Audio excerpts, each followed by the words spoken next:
Acts chapter 9, English Standard Version. But Saul, still breathing threats and murder against the disciples of the Lord, went to the high priest and asked him for letters to the synagogues at Damascus, so that if he found any belonging to the way, men or women, he might bring them bound to Jerusalem. Now as he went on his way, he approached Damascus, and suddenly a light from heaven shone around him. And falling to the ground, he heard a voice saying to him, "Saul, Saul, why are you persecuting me?" And he said, "Who are you, Lord?" And he said, "I am Jesus, whom you are persecuting. But rise and enter the city, and you will be told what you are to do." The men who were traveling with him stood speechless, hearing the voice but seeing no one. Saul rose from the ground, and although his eyes were open, he saw nothing. So they led him by the hand and brought him into Damascus. And for 3 days he was without sight, and neither ate nor drank. Now there was a disciple at Damascus named Ananias.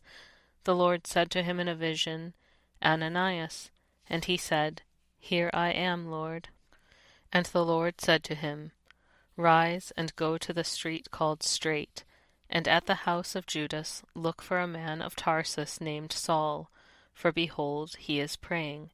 And he has seen in a vision a man named Ananias come in and lay his hands on him so that he might regain his sight." But Ananias answered, "Lord, I have heard from many about this man, how much evil he has done to your saints at Jerusalem. And here he has authority from the chief priests to bind all who call on your name." But the Lord said to him, "Go, for he is a chosen instrument of mine to carry my name before the Gentiles and kings and the children of Israel. For I will show him how much he must suffer for the sake of my name." So Ananias departed and entered the house, and laying his hands on him he said, "Brother Saul, the Lord Jesus, who appeared to you on the road by which you came, has sent me so that you may regain your sight and be filled with the Holy Spirit." And immediately something like scales fell from his eyes, and he regained his sight. Then he rose and was baptized, and taking food he was strengthened. For some days he was with the disciples at Damascus, and immediately he proclaimed Jesus in the synagogues, saying, "He is the Son of God." And all who heard him were amazed, and said, "Is not this the man who made havoc in Jerusalem of those who called upon this name? And has he not come here for this purpose, to bring them bound before the chief priests?" But Saul increased all the more in strength, and confounded the Jews who lived in Damascus by proving that Jesus was the Christ. When many days had passed, the Jews plotted to kill him, but their plot became known to Saul. They were watching the gates day and night in order to kill him, but his disciples took him by night and let him down through an opening in the wall, lowering him in a basket.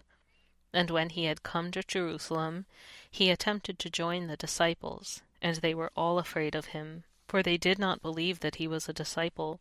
But Barnabas took him and brought him to the apostles, and declared to them how on the road he had seen the Lord, who spoke to him, and how at Damascus he had preached boldly in the name of Jesus. So he went in and out among them at Jerusalem, preaching boldly in the name of the Lord. And he spoke and disputed against the Hellenists, but they were seeking to kill him. And when the brothers learned this, they brought him down to Caesarea and sent him off to Tarsus. So the church throughout all Judea and Galilee and Samaria had peace, and was being built up, and walking in the fear of the Lord and in the comfort of the Holy Spirit, it multiplied. Now as Peter went here and there among them all, he came down also to the saints who lived at Lydda. There he found a man named Aeneas, bedridden for 8 years, who was paralyzed. And Peter said to him, "Aeneas, Jesus Christ heals you. Rise and make your bed." And immediately he rose. And all the residents of Lydda and Sharon saw him, and they turned to the Lord. Now there was in Joppa a disciple named Tabitha, which translated means Dorcas. She was full of good works and acts of charity. In those days she became ill and died, and when they had washed her, they laid her in an upper room. Since Lydda was near Joppa, the disciples, hearing that Peter was there, sent 2 men to him, urging him, "Please come to us without delay." So Peter rose and went with them. And when he arrived, they took him to the upper room. All the widows stood beside him, weeping and showing tunics and other garments that Dorcas made while she was with them. But Peter put them all outside, and knelt down and prayed, and turning to the body he said, "Tabitha, arise." And she opened her eyes, and when she saw Peter she sat up. And he gave her his hand and raised her up. Then, calling the saints and widows, he presented her alive. And it became known throughout all Joppa, and many believed in the Lord. And he stayed in Joppa for many days with one Simon, a tanner.